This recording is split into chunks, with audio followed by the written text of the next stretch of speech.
a chance in that kind of market at the time. And like 2005 was a weird year for comedies too. I was just looking at the 2005 comedies, and this was a year of like the 40-Year-Old Virgin. Um, But I mean, you had to release it a month before Christmas. You can't yeah, release it's true. something that's like 2 weeks before Christmas. You got to do it around that time because of that theme. You're really pinned into. Otherwise, you have to hold it a year essentially. Yeah, you can't. I guess you can't dump it in like October, and if you put it out in January, they're like, man, people hate this movie. But I Or also, they're Christmas out. They have enough of Christmas in January. They yeah, don't want. They're like, I'm good. I'm not watching this. But like, you know, 40-Year-Old Virgin was that year. Wedding Crashers was that year. And so this movie was kind of on another, like those were like crass and bold and R-rated and Yeah. like, you know, it was an Apatow movie, so it had maybe a little bit more heart. Wedding Crashers was like full like Well, it was Farrelly, bro. right? Wasn't it the Farrelly brother theme around that time was really big about like kind of the crass, the over the top humor plus the sentimental side to it. Yeah, no, you're right. Like there's some about Mary, but that was like 90s, I guess. But like this was like the rise of Apatow, and so this PG-13 movie comes out, just Friends, and it's not exactly like an R-rated. You know, it's not hip, I guess, right? It's just more earnest. So I could see it getting lost in the shuffle and not being like a big hit like a Wedding Crashers or one of those films. If that Yeah, makes sense. I could. That's a really good point because there's some things in here that it seems like they were trying to be edgy, but it just kind of fell flat and it didn't age well Yeah, because on it. you know what's interesting, Eric, and sorry to interrupt you. Like when a movie's R-rated and like when it's unapologetically raunchy, like you know, In Bruges, right? Hmm. Or like a Tarantino movie, like the words that come out of these people's mouths like are far from appropriate. It's foul. Yeah, but in that setting, people accept it. Because I don't know, I feel like you can kind of roll with it a little bit more. Like when you know you go to an Arnold Schwarzenegger movie and he kills 80,000 terrorists and they miss him with bullets, you're like, oh, it makes sense. Like Just Friends, man. Like we don't have to talk about it long, but like just the amount of like what homophobic words that were thrown out in this movie that's supposed to be super sweet and like you know about like understanding and like being yourself, but then they're calling each other all these words. Like it, I mean, I'm not saying any movie does it better if they're R-rated, but this was a rough. I don't know. It still Yeah, stings. there's some artifacts from in the movie that you could tell were from years past and just didn't age well. Like some of the my brother's a homo jokes went over like a fart in church, man. Like Yeah. you, it's like ew, it's just they stand out and they're just kind of ugly. But Hmm. that's tough if you're gonna try to do edgy comedy over a long period of time. I mean, I think you're gonna have some hits and you're gonna have some misses, and they had a lot of misses in here that just kind of stuck out like sore thumbs. It just didn't seem consistent with the rest of the movie. But I will say that being said, I think Reynolds has done a good job maturing his brand of edgy comedy over the years. It's still edgy, but it's just not mean spirited. And I think what they had in there was definitely kind of mean spirited. And that's the like one thing that's like I think holding it back from really being a classic. But I'm just glad when I hear those jokes from 15, 16 years ago that just glad that we've moved on from that collectively. Yeah, I was kind of shocked that it came out in '05. I was thinking this was a '01, '02 movie because I didn't look at the date when I rewatched it. Then I saw '05. I'm like, whoa. But I mean, like you said, yeah, Reynolds isn't doing that anymore. And I think this that dialogue is a detriment to this movie. It's not. You can't really. Yeah, It doesn't add anything to it. no. It's just. Yeah. Like you're not like they're not trying to be provocative. They're not trying to be like there's like no jerk characters or saying that. Like, there's no like outwardly horrible character that says stuff like that and then they get their redemption, like a Scrooge type thing. Like Gran Torino. These are just the people you're supposed to like in a supposedly sweet rom-com saying stuff like this. So then that just doesn't gel. And I mean, listen, it wasn't cool back then, but nowadays I'm like, woof. But I mean, there's still enough. When I read about this movie, though, people acknowledge that, but then I think there's enough little moments in here that make you enjoy it. Hmm. But when I think about this movie after from like 2005, I never once thought about the relationship between Palomino and Chris Brander.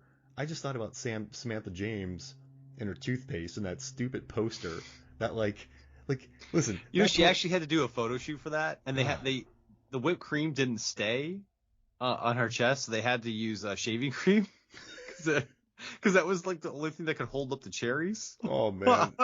And it's just it almost took a day to get that one shot.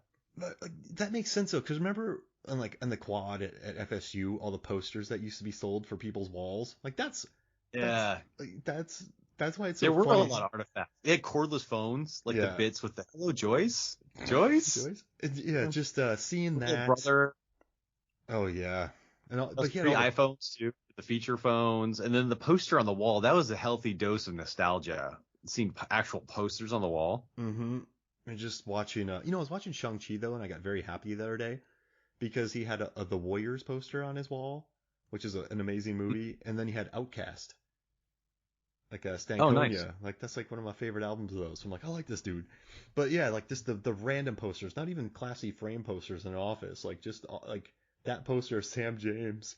But it's so funny though because I think the banana and the fruit. That's what's funny though, because they're making Varsity Blues, they're making fun of that kind of image, but they're also saying that it sells incredibly, but it's just so stupid and over the top. That's the funniest part to me, because that seems they're just kind of taking a shot at those posters.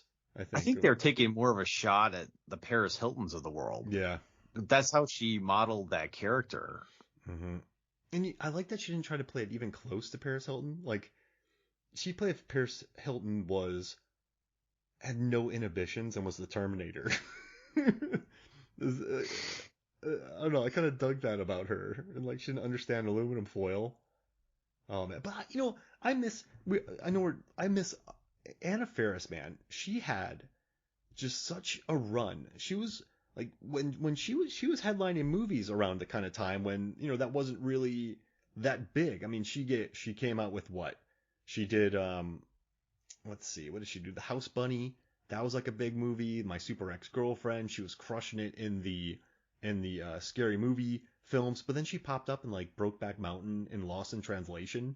She had a pretty, from, let's see, 2000 with Scary Movie, up till, actually she's doing Mom now and making a ton of bank on that.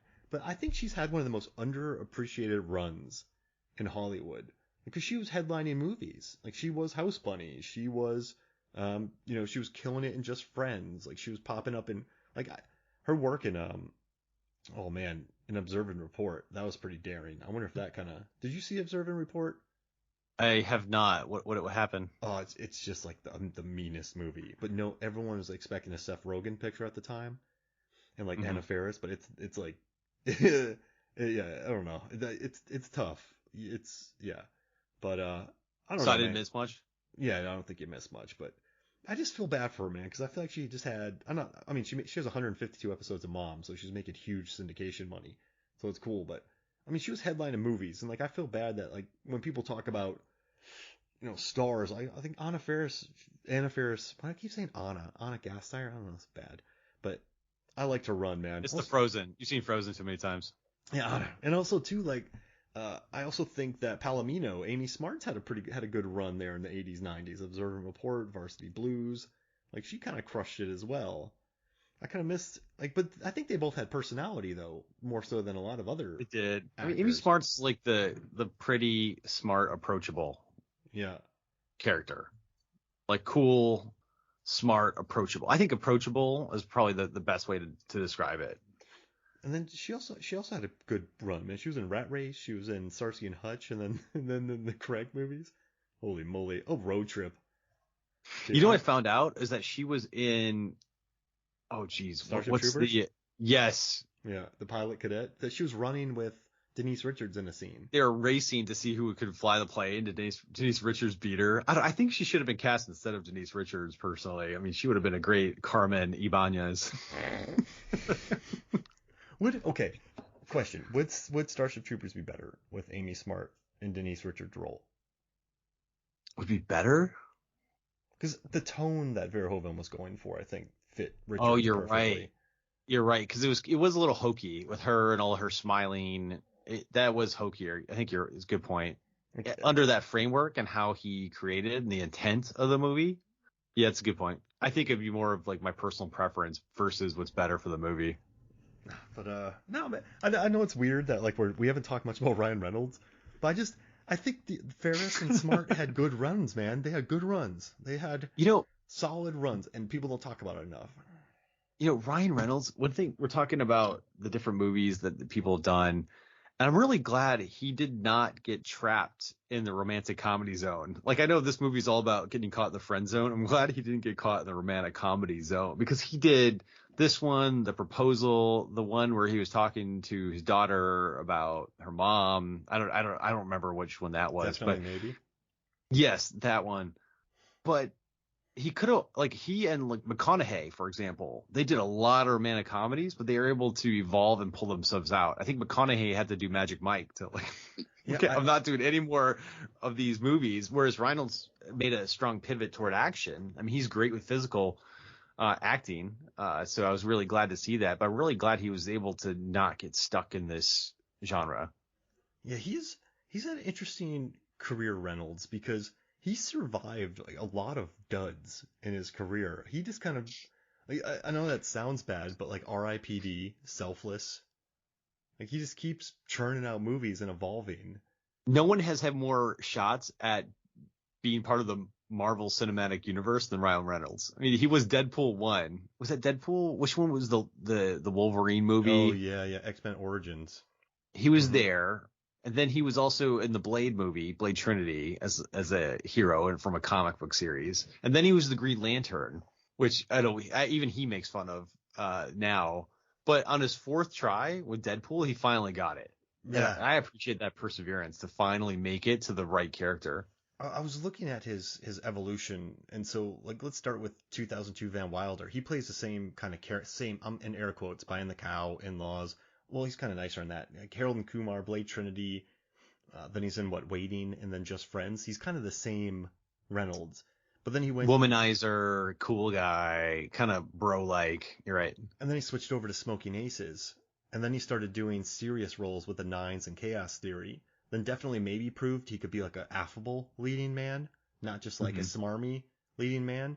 And then that led to Adventureland, which proved he could be like a sad. Like he's really good in that movie. He's quite sad in it. So he proved that, and then he went and got Buried. Jeez Louise, this is a heck of a run. He did Proposal, and then he went and did Buried was good. Yeah. But then he had the back-to-back of Green Lantern and then Change Up, like Wolf. But then he jumped in with Safe House, and then R.I.P.D. and then Voices. Safe House, was that the one with Denzel? Yeah, that was good. Okay. And then he slowly worked his way up to Deadpool. Now he's doing like Free Guy, which is really good. I mean, yeah, he's had an interesting evolution as an actor. Well, I will say this role, it was a lot of slapstick, but he got to play two characters in this. Like the fat Ryan Reynolds, where that awkward sincerity at the beginning. I mean, that was like a good 10 minutes at the beginning of him in a fat suit, part of the movie. I mean, the plane, the party, and all getting ready for it. And then they had a ton of photos that they would look at during the movie. So while they filmed that, they must have done a lot of photo shoots together. And I kind of missed it. Like this whole generation of kids growing up don't know the joy of looking at old printed developed photos that are not very good at all. You just, because you take a photo and you get what you get when you take the photo. And then the posters on the wall and all that nostalgia that came back. And he had a good arc. I mean, he was angry, funny, rude, romantic, but also when he went back to his room for the first time and saw the wall of Jamie Palomino, you could tell it hit him hard. You're right. I think he did. This gave him a chance to show some range, because I mean, how much range is there in I don't know, Waiting? None. Yeah. So yeah, maybe this kind of opened him up, because he did say that. Well, he was in Amityville before this, but it was just him shirtless. That role. Was that a horror movie? Yeah, it was a remake, and it was just based around like his shirtless being ripped. Oh, okay. I mean, to be fair, the Blade Trinity helped me lose 50 pounds. That was a lot of eggs, though. Yeah. I just kind of stopped eating pizza every night. You had the Men's Health Ryan Reynolds Blade Trinity workout. Yeah. And you followed that from a magazine.